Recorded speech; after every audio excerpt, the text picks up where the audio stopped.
はい、シェリカさんです。今回は機動戦士ガンダムで登場したマスターグレードドムクリアカラーを使って100均の蛍光ペンでパーツを縁取り塗装していきます。100均の道具で安く簡単にできる作業なので、匂いのするプラモ塗料を使えない方におすすめの内容となっています。気になる方はぜひ最後までご視聴お願いします。それでは作っていきましょう。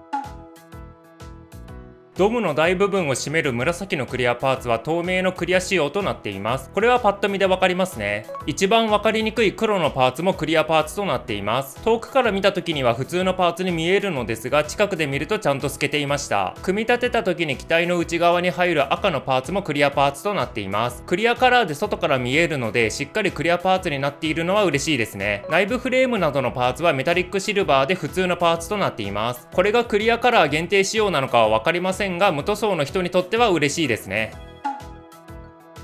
塗装前に全体を把握するために仮組みをしていきます。パーツ裏側のモールドも塗装するので、どこを塗装するのか仮組みで確認しておきます。箱が大きいのでパーツが多いかと思われるかもしれませんが、そんなに多い印象はありませんでした。パーツが大きめなので必然的に箱を大きくしないと入らないだけですね。組み立てた感想だと初心者にも作りやすいガンプラだと感じました。マスターグレードをまだ作ったことがない方はクリアカラーじゃなくてもいいので、このドムを作ってみることはおすすめです。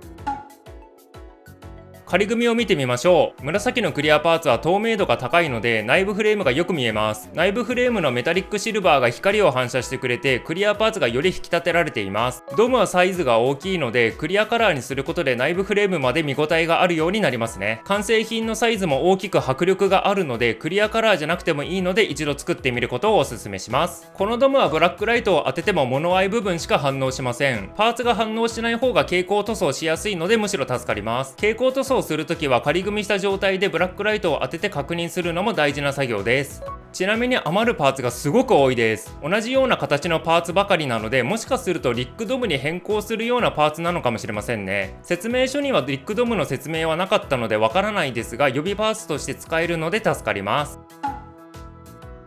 仮組みの確認が終わったら分解してパーツのゲート跡を処理していきます。見栄えの向上もあるのですが、塗装した時にペン先や筆が引っかかって道具が悪くなるので、それの防止も兼ねて綺麗にしておきます。やり方はゲート跡を400番の紙やすりで削っていくだけです。水溶きでやった方が粉が空中に舞わないのでおすすめです。400番の紙やすりでゲート跡の白い部分を消しておきましょう。この後に細かい番手のやすりで表面を整えていくのですが、白い部分が消えることはほとんどないです。映像ではパーツ全体を磨いていますが、気分でやっているだけですね。面倒な人はゲート跡の周辺だけやるようにしましょう。これぐらいまで消えたら次の番手に移っていきます。今回はゲート跡が分かりやすい黒のパーツを映像で流していますが、パーツの色によってゲート跡の目立ち具合が異なります。あまり目立たないんだったら軽く整えるぐらいでもいいと思います。ここからは別のパーツの映像を流すのですが、400番が終わったら2000番まで順番にヤスリ作業をしていきます。使用した番手は画面に表示しておきます。クリアパーツの場合は最後にトップコートを吹くなら1500番か2000番ぐらいまでやっておいた方がヤスリ跡が目立たなくなります。あとは心を無にして機械のごとくヤスリ作業をしていきましょ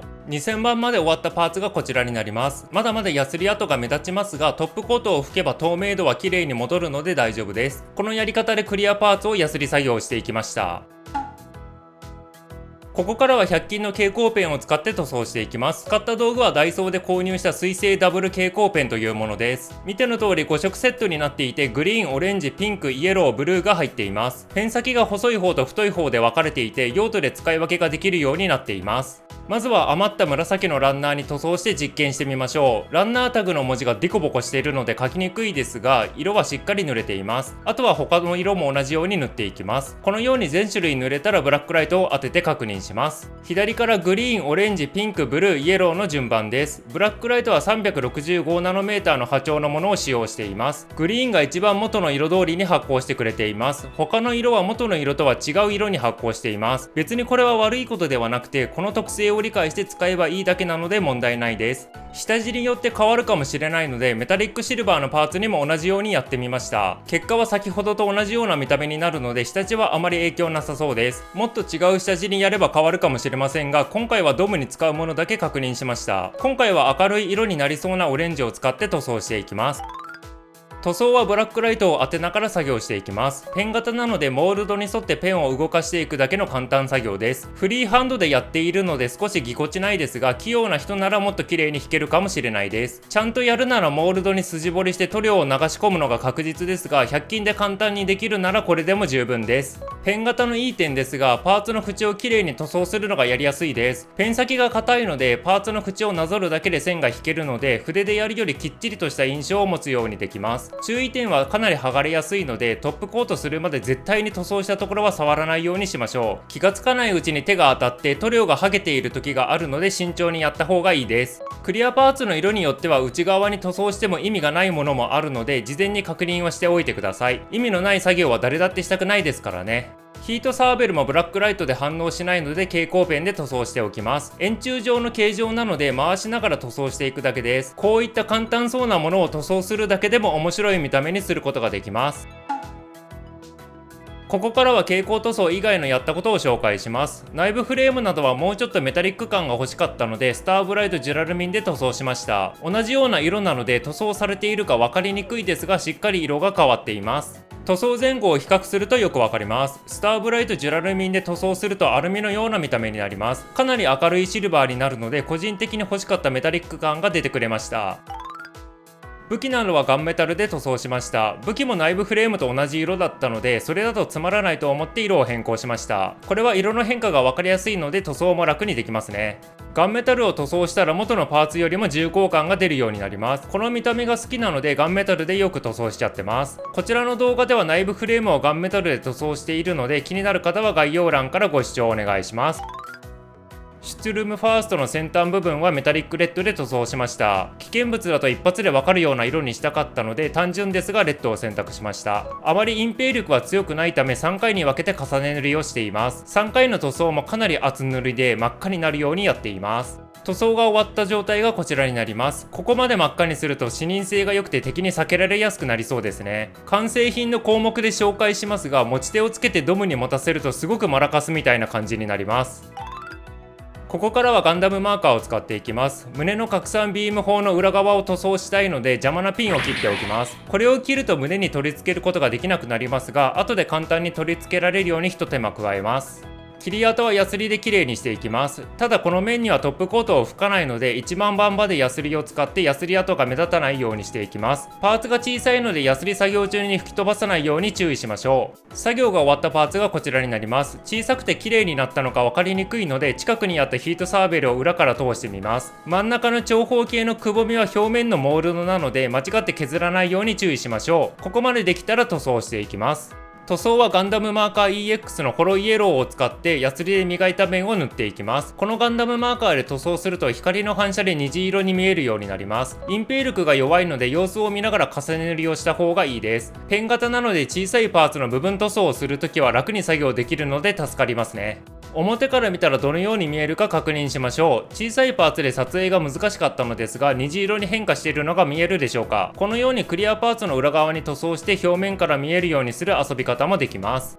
胸パーツへの取り付けですが、このまま穴に埋め込んでも簡単に取れてしまいます。逆さにしなければ大丈夫ですが、やっぱり不安は残ります。なので両面テープで固定できるようにします。やることは単純で、拡散ビーム砲の塗装した面に両面テープを貼り付けてデザインナイフで大きさを整えます。あとはモールドの向きに注意しながら穴に埋め込んで貼り付けるだけです。これで逆さにしても落ちることはなくなります。パーツの向きを修正したいときは後ろの穴から爪楊枝とかで押せば取り出せます。取り出してから向きを確認して貼り直しましょう。塗装作業が終わったら組み立てていくのですが、蛍光塗料が剥がれないように注意しながら作業します。1日ぐらい乾燥させていればある程度は大丈夫ですが、それでも剥がれやすいためなるべく触らないようにしましょう。このガンプラには水転写式デカールが付属しているのでこれを使います。水転写式デカールは少し貼るのが面倒ですが、見た目をきれいにできるのがいいですね。使い方ですが、貼り付けたいデカールをデザインナイフで切り取ります。滑って周囲のデカールまで傷つけないように気をつけましょう。切り取ったら水に濡らします。あまり長く濡らしているとデカールが勝手に剥がれてしまうので、3から10秒くらいしたら引き上げます。貼る位置にマークセッターを軽くつけておきます。これをつけておくことで接着力が高まりますが、これがなくても貼り付けることは可能です。あとは台紙からデカールをピンセットで取って目的の場所に貼り付けます。台紙をパーツに近づけて滑らせて貼り付ける方法もありますが、自分は先に取ってから貼り付ける方がやりやすいです。位置調整ができたら綿棒で余分な水分を拭き取ります。力強く押さえるとデカールがずれてしまうので、綿棒の重さで押すような感覚でやるとずれにくいです。あとはこれの作業の繰り返しで必要な箇所にデカールを貼っていきます。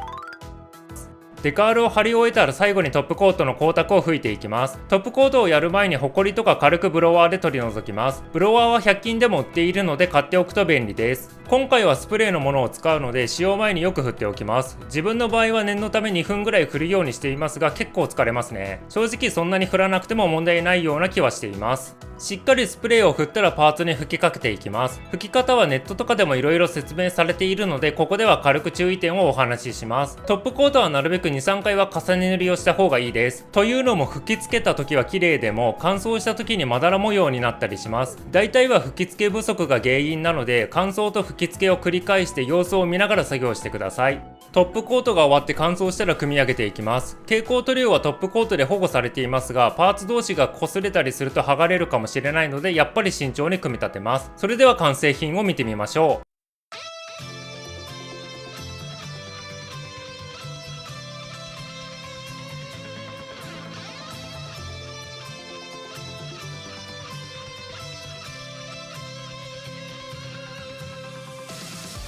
完成品を見てみましょう。と言っても目立つ変化は武器と胸部の色が変わったくらいでほとんど変わりませんね。ヤスリ跡はトップコートをしっかり拭くことで消えて、クリアパーツの透明具合も戻っています。次にブラックライトを当ててみると、蛍光ペンで塗装した箇所がちゃんと発光してくれています。今回はオレンジのみで塗装しましたが、部位ごとに色を変更しても良さそうです。蛍光ペンでなぞっているだけなので、色々試してみるのがいいと思います。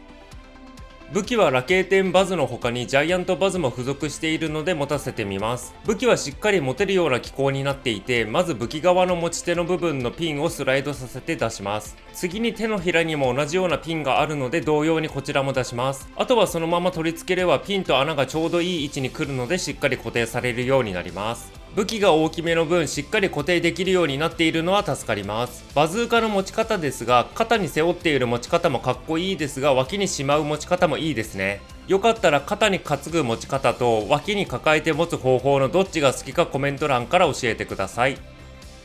ヒートサーベルは背中でしっかり固定されているので、スライドさせて取ることは難しいです。強引に抜こうとするとパーツを傷つけそうになります。ヒートサーベルもバズーカ同様の持ち方でしっかり固定できるようになっています。あとマシンガンも付属していますが、こちらはピンで固定するのではなく手で持っているだけです。なので安定性がないですが、普通に持っている分には問題ないです。ヒートサーベルも蛍光ペンで塗装していますが、気がつかないうちに手とかに当たってたみたいで、かなり雑な見た目になってしまいました。トップコート前に確認しておけばよかったのですが、横着して楽をしてしまいました。横着すると後が面倒になるので、反面教師にでもしてください。最後に気になるであろう物合いの可動ですが、手動で動かすようになっています。物合いが自動で動かないのは残念ですが、自分で好きなように角度を調整できると考えたら悪くないです。頭の外装も簡単に取れるので、少し面倒ですがそこまで難しい作業ではありません。ここまで見てくれてありがとうございました。最後にマラカスを持ったドムを見ながらこの動画を終わりにします。このチャンネルではクリアカラーガンプラをメインに色々な実験をしながら動画を投稿しています。チャンネル登録前に他の動画も見ていただけるとプラモ作りの幅が広がります。それでは次の動画でまたお会いしましょう。